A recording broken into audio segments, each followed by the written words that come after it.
بسم الله الرحمن الرحيم ألف لام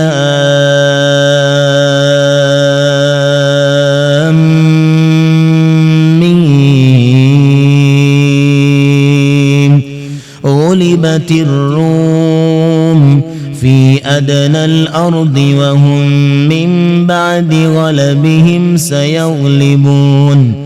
في بضع سنين لله الأمر من قبل ومن بعد ويومئذ يفرح المؤمنون بنصر الله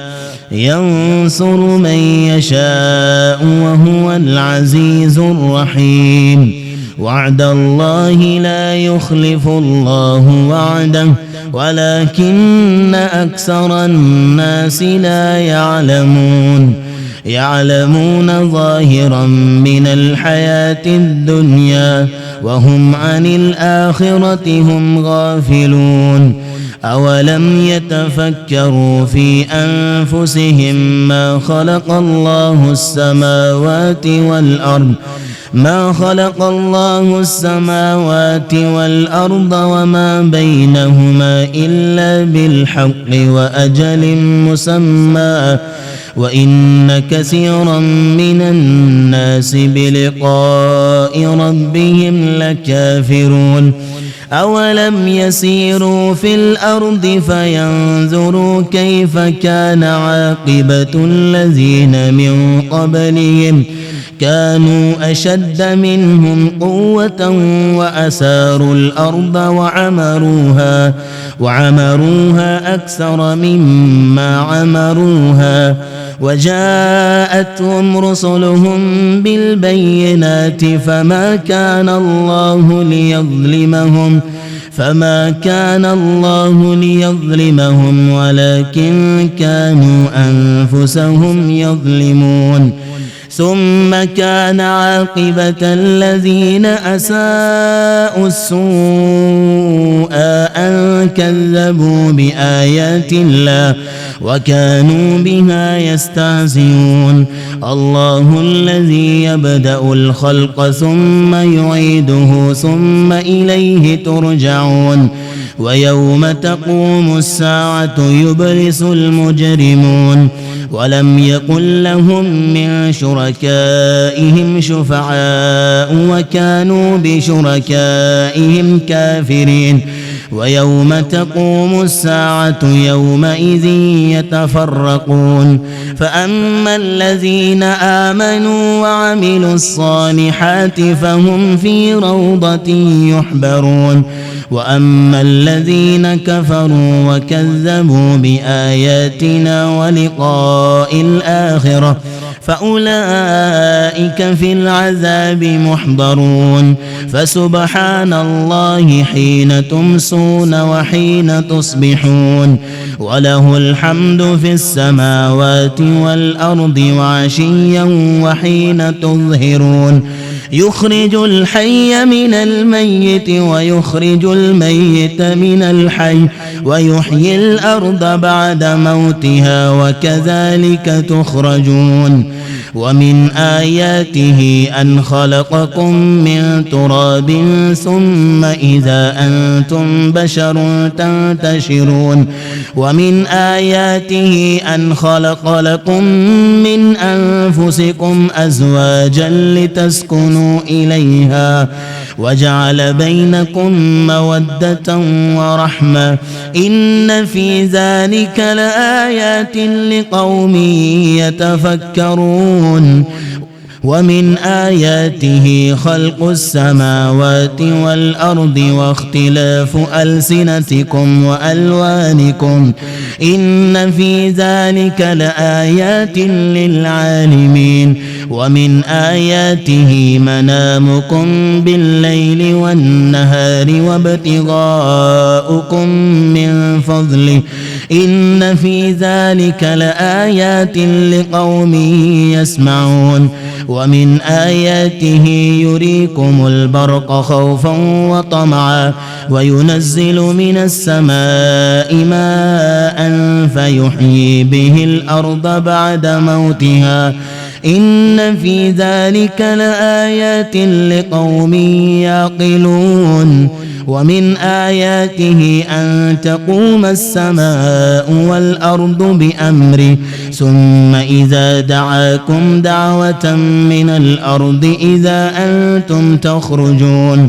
وله من في السماوات والأرض كل له قانتون وهو الذي يبدأ الخلق ثم يعيده وهو أهون عليه وله المثل الأعلى في السماوات والأرض وهو العزيز الحكيم. ضرب لكم مثلا من أنفسكم هل لكم مما ملكت أيمانكم من شركاء فيما رزقناكم فأنتم فيه سواء تخافونهم كخيفتكم أنفسكم كذلك نفصل الآيات لقوم يعقلون بل اتبع الذين ظلموا أهواءهم بغير علم فمن يهدي من أضل الله وما لهم من ناصرين فأقم وجهك للدين حنيفا فطرة الله التي فطر الناس عليها لا تبديل لخلق الله ذلك الدين القيم ولكن أكثر الناس لا يعلمون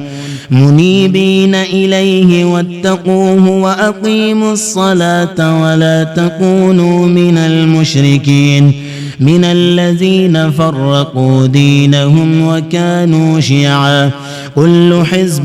بما لديهم فرحون وإذا مس الإنسان ضر دعوا ربهم منيبين إليه ثم إذا أذاقهم منه رحمة إذا فريق منهم بربهم يشركون ليكفروا بما آتيناهم فتمتعوا فسوف تعلمون أم أنزلنا عليهم سلطانا فهو يتكلم بما كانوا به يشركون وإذا أذقنا الناس رحمة من بعد ضراء مستهم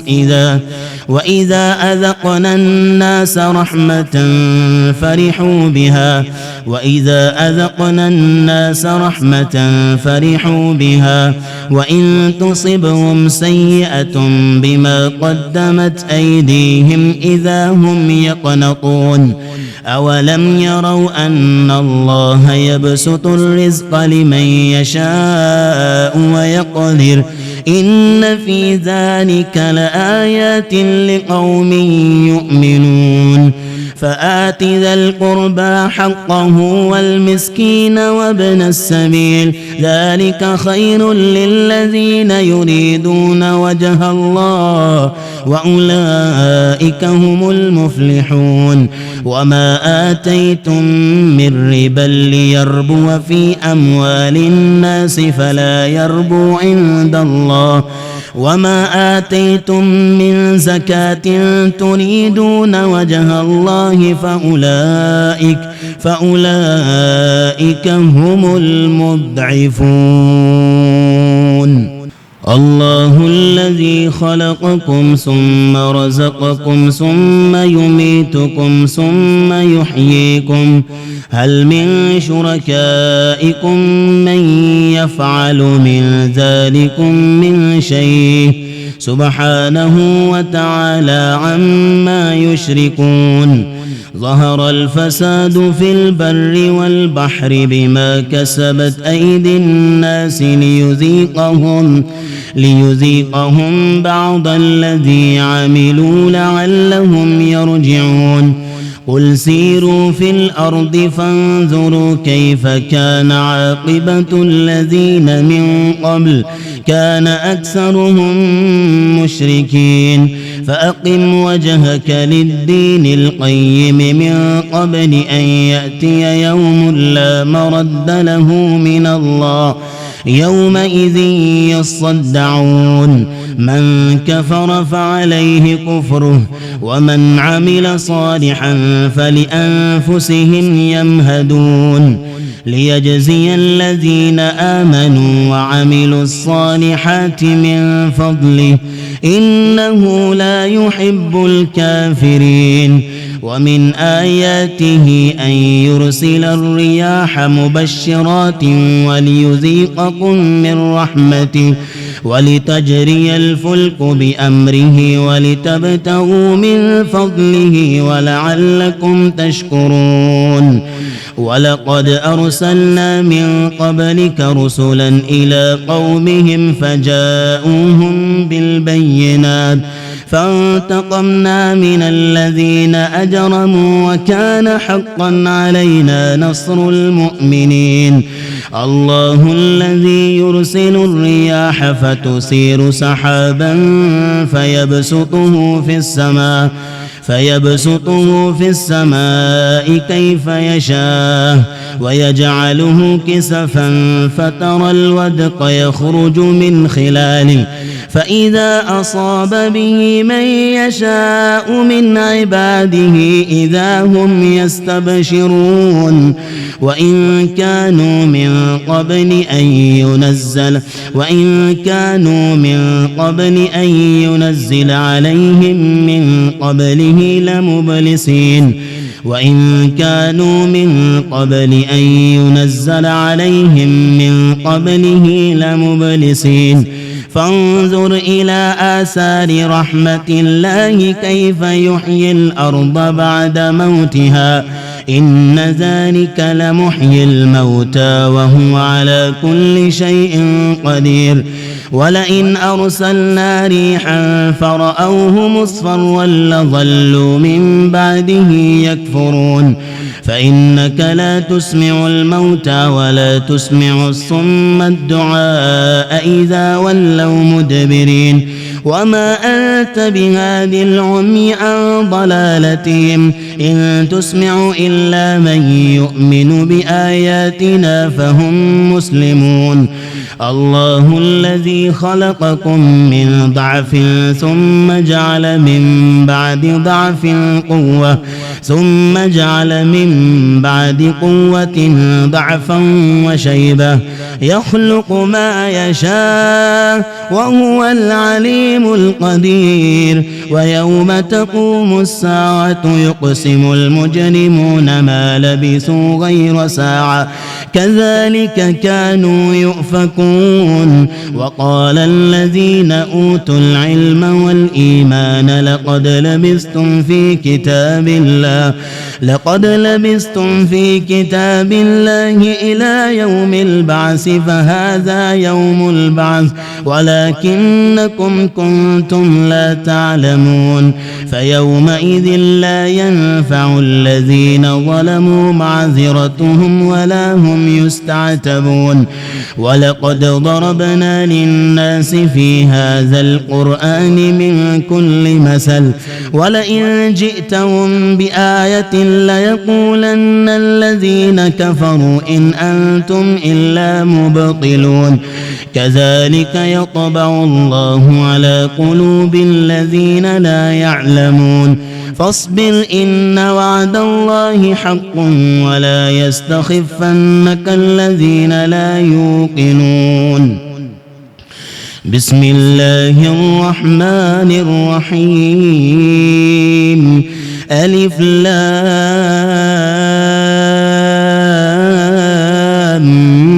ميم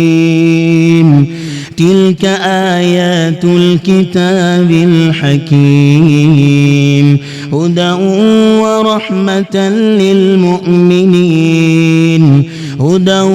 ورحمة للمحسنين الذين يقيمون الصلاة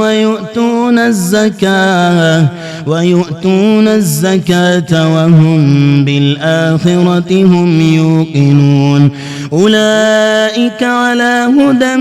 من ربهم وأولئك هم المفلحون ومن الناس من يشتري لهو الحديث ليضل عن سبيل الله بغير علم ويتخذها هزوا أولئك لهم عذاب مهين وإذا تتلى عليه آياتنا ولى مستكبرا كأن لم يسمعها كأن في أذنيه وقرا فبشره بعذاب أليم إن الذين آمنوا وعملوا الصالحات لهم جنات النعيم خالدين فيها وعد الله حقا وهو العزيز الحكيم خلق السماوات بغير عمد ترونها وألقى في الأرض رواسي أن تميد بكم وبث فيها من كل دابة وأنزلنا من السماء ماء فأنبتنا فيها من كل زوج كريم هذا خلق الله فأروني ماذا خلق الذين من دونه بل الظالمون في ضلال مبين ولقد آتينا لقمان الحكمة أن اشكر لله ومن يشكر فإنما يشكر لنفسه ومن كفر فإن الله غني حميد وإذ قال لقمان لابنه وهو يعظه يا بني لا تشرك بالله إن الشرك لظلم عظيم ووصينا الإنسان بوالديه حملته أمه وهنا على وهن وفصاله في عامين أن اشكر لي ولوالديك إلي المصير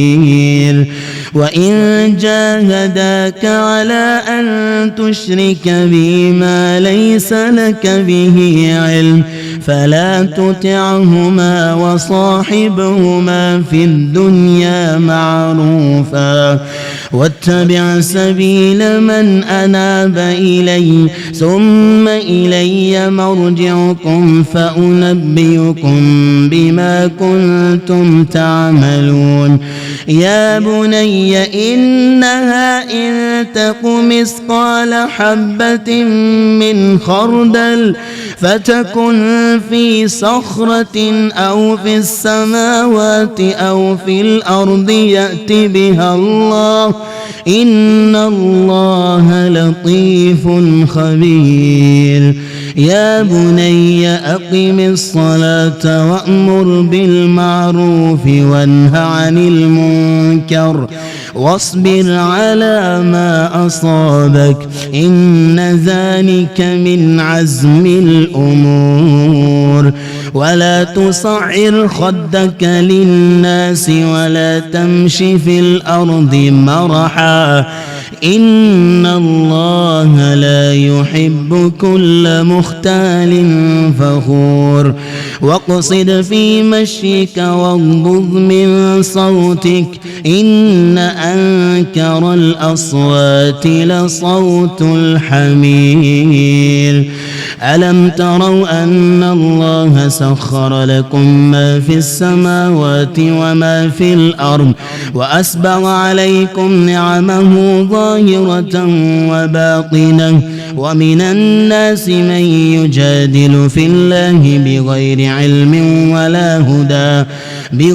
علم ولا هدى ولا كتاب منير.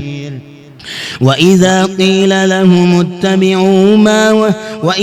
قيل لهم اتبعوا ما أنزل الله قالوا بل نتبع ما وجدنا عليه آباءنا أولو كان الشيطان يدعوهم إلى عذاب السعير. ومن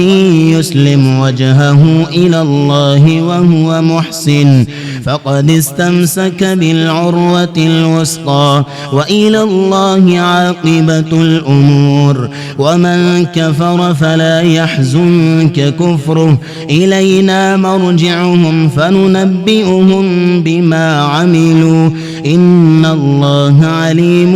بذات الصدور. نمتعهم قليلا ثم نضطرهم إلى عذاب غليظ. ولئن سألتهم من خلق السماوات والأرض ليقولن الله قل الحمد لله بل أكثرهم لا يعلمون. لله ما في السماوات والأرض إن الله هو الغني الحميد. ولو أن ما في الأرض من شجرة أقلام والبحر يمده من بعده 7 أبحر ما نفدت كلمات الله إن الله عزيز حكيم. ما خلقكم ولا بعثكم إلا كنفس واحدة إن الله هو السميع البصير. ألم تر أن الله يولج الليل في النهار ويولج النهار في الليل وسخر الشمس والقمر كل يجري إلى أجل مسمى وأن الله بما تعملون خبير. ذلك بأن الله هو الحق وأن ما يدعون من دونه الباطل وأن الله هو العلي الكبير. ألم تر أن الفلك تجري في البحر بنعمة الله ليريكم من آياته إن في ذلك لآيات لكل صبار شكور. وإذا غشيهم موج كالظلل دعوا الله مخلصين له الدين فلما نجاهم إلى البر فمنهم مقتصد وما يجحد بآياتنا إلا كل ختار كفور. يا أيها الناس اتقوا ربكم واخشوا يوما لا يجزي والد عن ولده ولا مولود هو جاز عن والده شيئا إن وعد الله حق فلا تغرنكم الحياة الدنيا ولا يغرنكم بالله الغرور. إن الله عنده علم الساعة وينزل الغيث ويعلم ما في الأرحام وما تدري نفس ماذا تكسب غدا وما تدري نفس بأي أرض تموت إن الله عليم خبير. بسم الله الرحمن الرحيم. ألف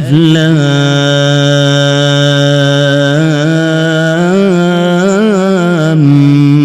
ميم. تنزيل الكتاب لا ريب فيه من رب العالمين. أم يقولون افترى بل هو الحق من ربك لتنذر قوما ما أتاهم من نذير من قبلك لعلهم يهتدون. الله الذي خلق السماوات والأرض وما بينهما في 6 أيام ثم استوى على العرش ما لكم من دونه من ولي ولا شفيع أفلا تتذكرون يدبر الأمر من السماء إلى الأرض ثم يعرج إليه في يوم كان مقداره 1000 سنة مما تعدون ذلك عالم الغيب والشهادة العزيز الرحيم الذي أحسن كل شيء خلقه وبدأ خلق الإنسان من طين ثم جعل نسله من سلالة من ماء مهين ثم سواه ونفخ فيه من روحه وجعل لكم السمع والأبصار والأفئدة قليلا ما تشكرون وقالوا أإذا ضللنا في الأرض أإنا لفي خلق جديد بل هم بلقاء ربهم لكافرون قل يتوفاكم ملك الموت الذي وكل بكم ثم إلى ربكم ترجعون ولو ترى إذ المجرمون ناكسوا رؤوسهم عند ربهم ربنا أبصرنا وسمعنا فارجعنا نعمل صالحا إنا موقنون ولو شئنا لآتينا كل نفس هداها ولكن حق القول مني لأملأن جهنم من الجنة والناس أجمعين فذوقوا بما نسيتم لقاء يومكم هذا إنا نسيناكم وذوقوا عذاب الخلد بما كنتم تعملون إنما يؤمن بآياتنا الذين إذا ذكروا بها خروا سجدا وسبحوا بحمد ربهم وهم لا يستكبرون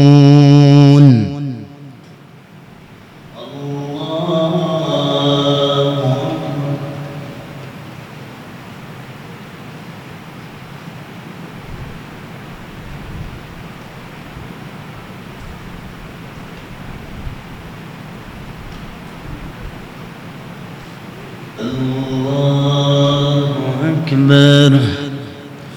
تتجافى جنوبهم عن المضاجع يدعون ربهم خوفا وطمعا ومما رزقناهم ينفقون فلا تعلم نفس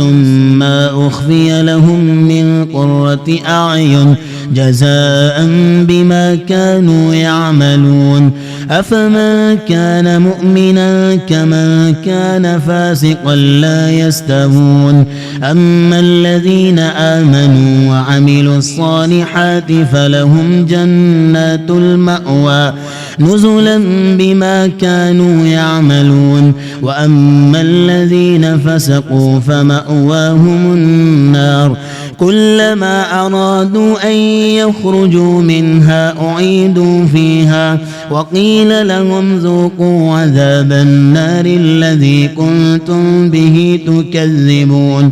ولنذيقنهم من العذاب الأدنى دون العذاب الأكبر لعلهم يرجعون ومن أظلم ممن ذكر بآيات ربه ثم أعرض عنها إنا من المجرمين منتقمون ولقد آتينا موسى الكتاب فلا تكن في مرية من لقائه وجعلناه هدى لبني إسرائيل وجعلنا منهم أئمة يهدون بأمرنا لما صبروا وكانوا بآياتنا يوقنون إن ربك هو يفصل بينهم يوم القيامة فيما كانوا فيه يختلفون أولم يهد لهم كم أهلكنا من قبلهم من القرون يمشون في مساكنهم إن في ذلك لآيات أفلا يسمعون أولم يروا أنا نسوق الماء إلى الأرض الجرز فنخرج به زرعا تأكل منه أنعامهم وأنفسهم أفلا يبصرون ويقولون متى هذا الفتح إن كنتم صادقين قل يوم الفتح لا ينفع الذين كفروا إيمانهم ولا هم ينظرون فأعرض عنهم وانتظر إنهم منتظرون بسم الله الرحمن الرحيم يا أيها النبي اتق الله ولا تطع الكافرين والمنافقين إن الله كان عليما حكيما واتبع ما يوحى إليك من ربك إن الله كان بما تعملون خبيرا وتوكل على الله وكفى بالله وكيلا ما جعل الله لرجل من قلبين في جوفه وما جعل أزواجكم اللائي تظاهرون منهن أمهاتكم وما جعل أدعياءكم أبناءكم ذلكم قولكم بأفواهكم والله يقول الحق وهو يهدي السبيل ادعوهم لآبائهم هو أقسط عند الله فإن لم تعلموا آباءهم فإخوانكم في الدين ومواليكم وليس عليكم جناح فيما أخطأتم به ولكن ما تعمدت قلوبكم وكان الله غفورا رحيما النبي أولى بالمؤمنين من أنفسهم وأزواجه أمهاتهم وأولو الأرحام بعضهم أولى ببعض في كتاب الله من المؤمنين والمهاجرين إلا أن تفعلوا إلى أوليائكم معروفا كان ذلك في الكتاب مسطورا وإذ أخذنا من النبيين ميثاقهم ومنك ومن نوح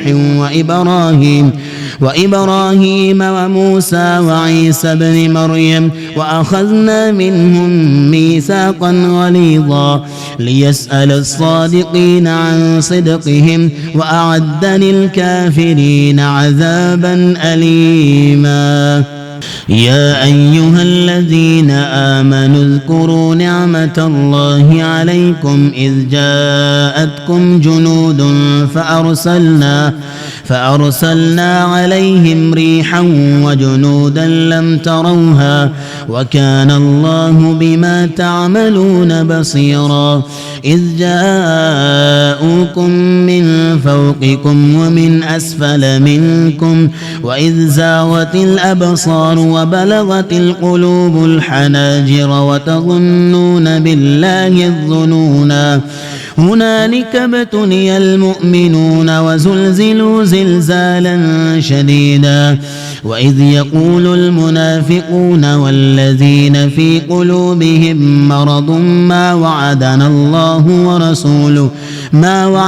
الله ورسوله إلا غرورا وإذ قالت طائفة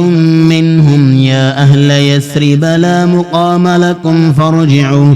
ويستأذن فريق منهم النبي يقولون إن بيوتنا عورة وما هي بعورة إن يريدون إلا فرارا ولو دخلت عليهم من أقطارها ثم سئلوا الفتنة لآتوها وما تلبسوا بها إلا يسيرا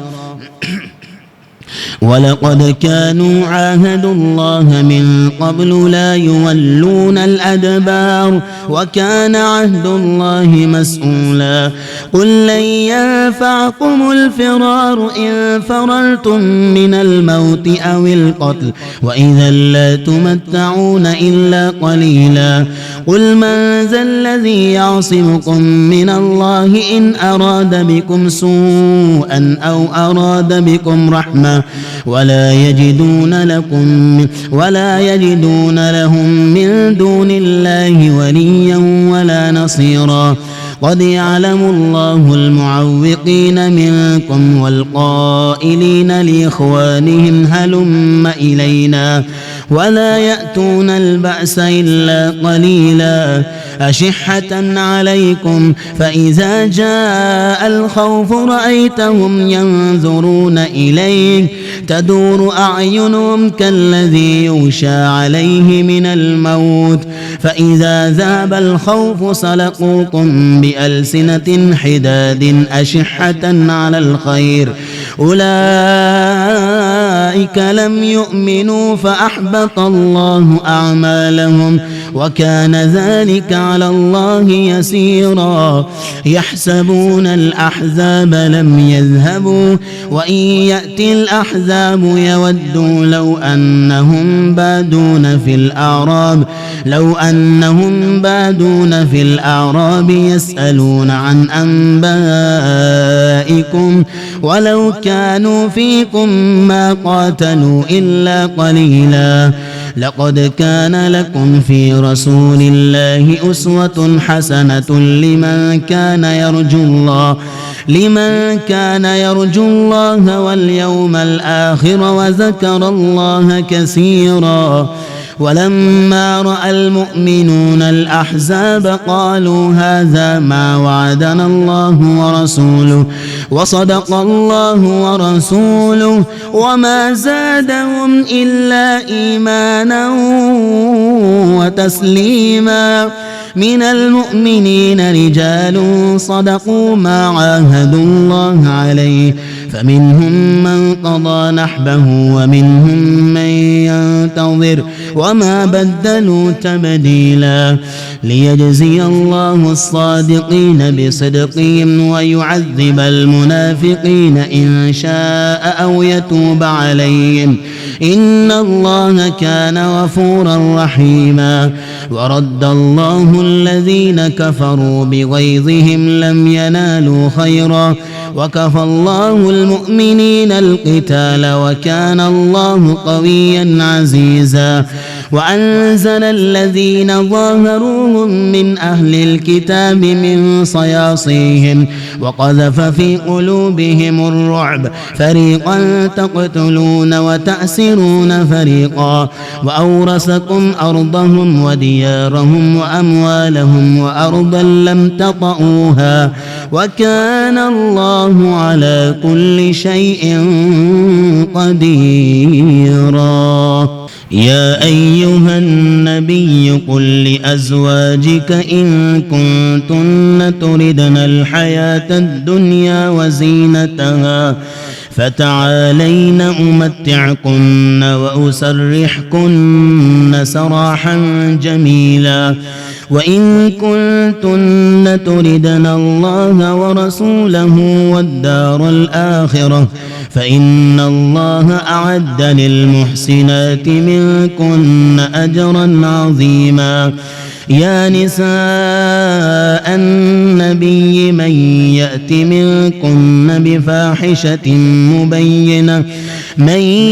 منكن بفاحشة مبينة يضاعف لها العذاب ضعفين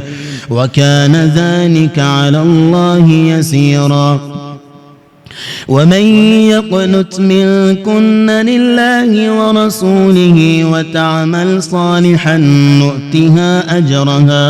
نؤتها أجرها مرتين وأعتدنا لها رزقا كريما يا نساء النبي لستن كأحد من النساء لستن كأحد من النساء إن اتقيتن فلا تخضعن بالقول فيطمع الذي في قلبه مرض وقلن قولا معروفا وقرن في بيوتكن ولا تبرجن تبرج الجاهلية الأولى وأقمنا الصلاة وآتينا الزكاة وأطعنا الله ورسوله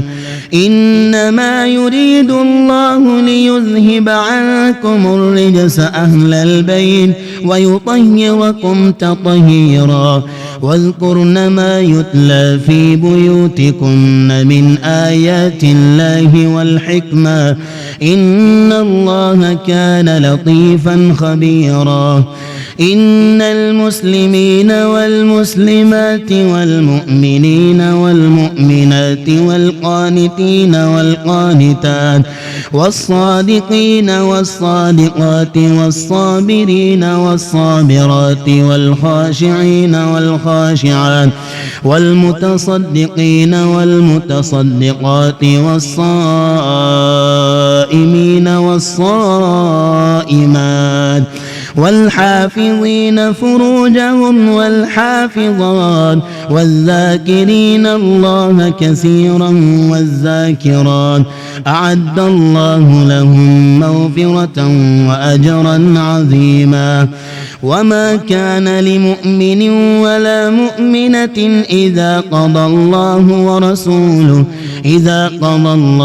ورسوله أمرا أن يكون لهم الخيرة من أمرهم ومن يعص الله ورسوله فقد ضل ضلالا مبينا وإذ تقول للذي أنعم الله عليه وأنعمت عليه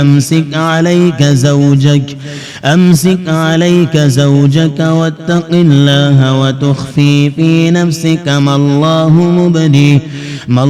مبديه وتخشى الناس والله أحق أن تخشاه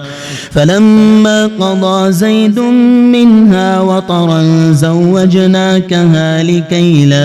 لكي لا يكون على المؤمنين حرج في أزواج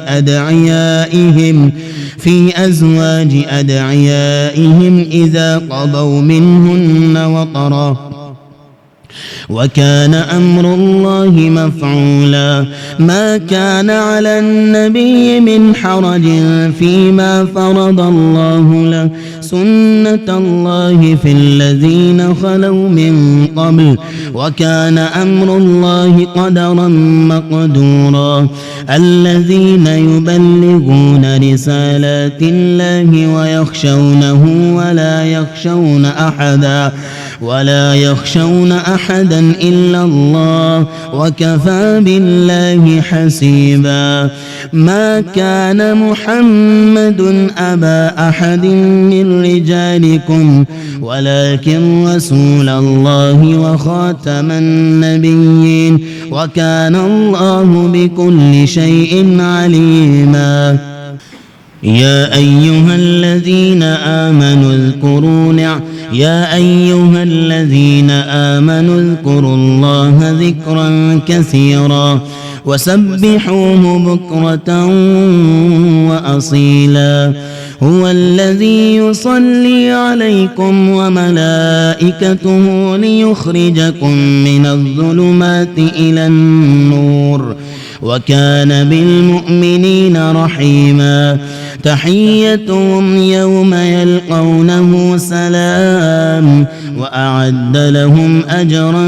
كريما يا أيها النبي إنا أرسلناك شاهدا ومبشرا ونذيرا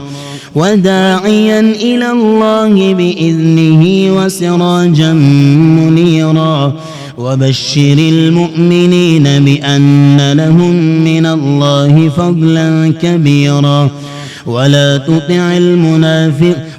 تطع الكافرين والمنافقين ودع أذاهم وتوكل على الله وكفى بالله وكيلا. يا أيها الذين آمنوا إذا نكحتم المؤمنات